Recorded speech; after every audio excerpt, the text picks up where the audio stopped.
If you would like to explore the warmth of community, the gentle humor, and the thoughtful reflections on life, then today's book just might be for you. Today, I will be reviewing The Saturday Big Tent Wedding Party by Alexander McCall Smith. Welcome to Spencer Reads Everything. I'm your host, Spencer Duncan, and today we are taking a look at another one of the books in the #1 Ladies Detective Agency, which of course involves our friends Precious and Grace, who are the two main detectives, of course, Precious being the most important detective in all of that. And as usual, we will be taking a look in this book at some of the storylines, the types of cases that they take on, but of course the things that are going on in their personal lives. As the title would suggest, the big case involved in this is a wedding. As we are getting closer to Grace's wedding, we are seeing how certain complications are making that a bit of an issue, and we will see how she deals with them. The biggest focus of this is, of course, Grace's wedding and her relationship with Puti Radaputi, her relationship is generally good with him, although she is having problems with some of the other people in the family. She herself has always been just a character full of pride and just a lot of resilience, and so this upcoming wedding is really presenting some opportunities for excitement, but also certainly some challenges. For example, her uncle is going to demand a large bride price because of Puti's wealth, which is certainly going to create tensions around family expectations. Thankfully, Grace, who is not always known for being tactful, manages to navigate this with, some real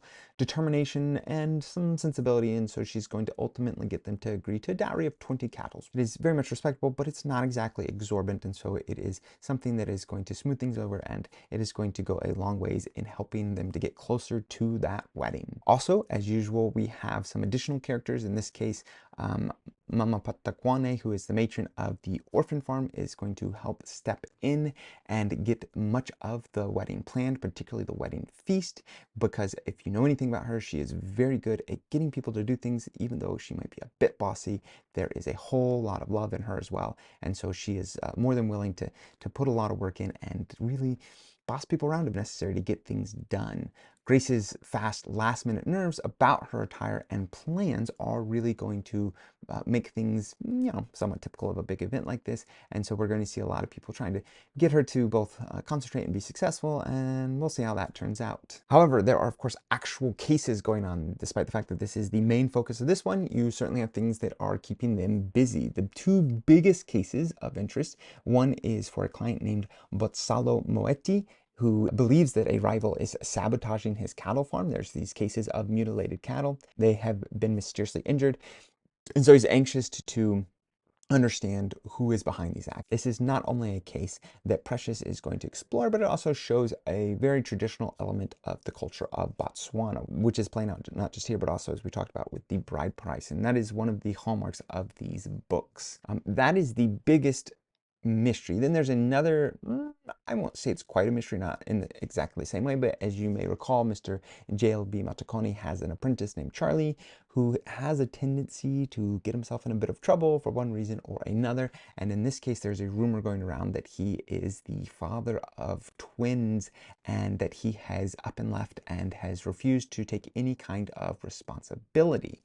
This is going to lead to not necessarily a mystery, at least not in the same way, as much as an effort by the older, more mature characters like Precious trying to, I don't want to say pressure him, but certainly trying to encourage him to do the right thing. And of course, you will see how exactly that plays out as it continues. And those are the main points. I think this is probably, at least what I've read so far, probably Grace's biggest story in terms of her wedding. She certainly has a lot of other big stories, but I mean, this is really a big deal for her.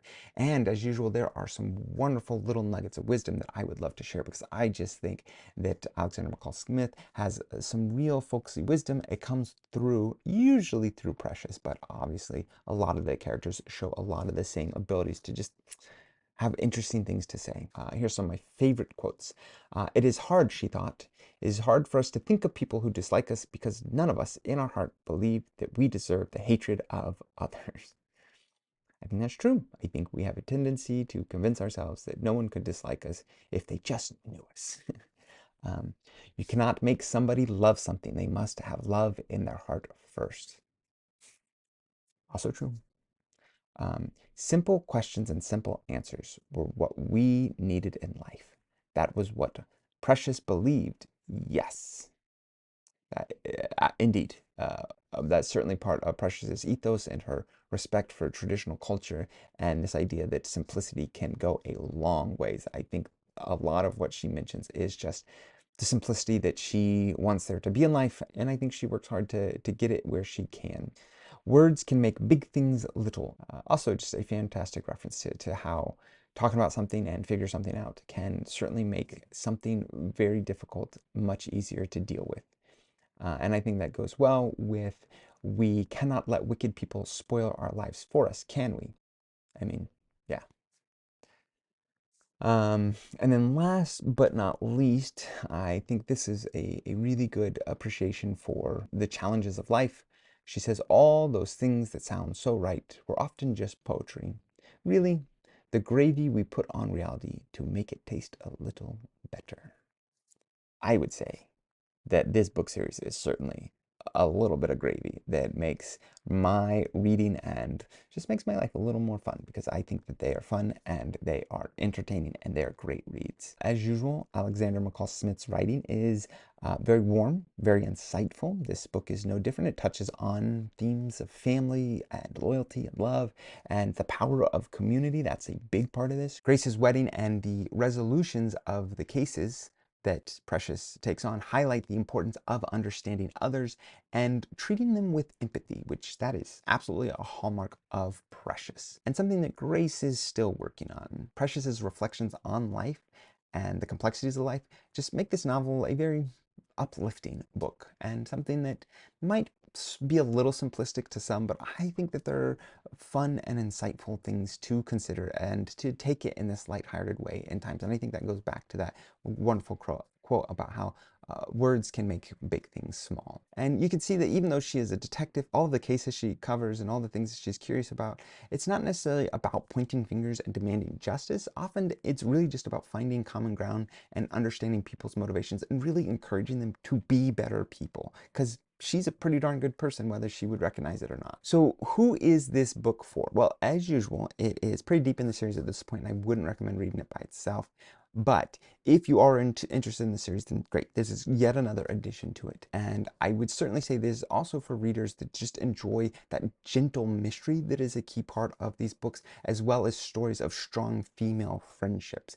And I mean, this book really reflects on cultural traditions. I think those are the types of things that make this book, and really the series as a whole, interesting to people. I would say Alexander McCall Smith's portrait of Botswana's landscape and community life makes you feel like you're right there with Precious and all of her friends. I think that's one of the things that makes this such good writing. And it's certainly a comforting read that leaves you feeling warm and really hopeful. Who is this not for? Well, if you're looking for a fast-paced thriller or complex high-stakes mysteries in your crime solving, this is not going to be for you.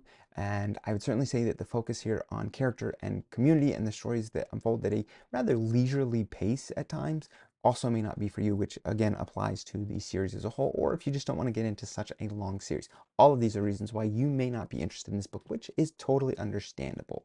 Of course, I would love to know what you think. Please let me know in the comments. Don't forget to like, subscribe, turn on those notifications, and until next time, keep those pages turning.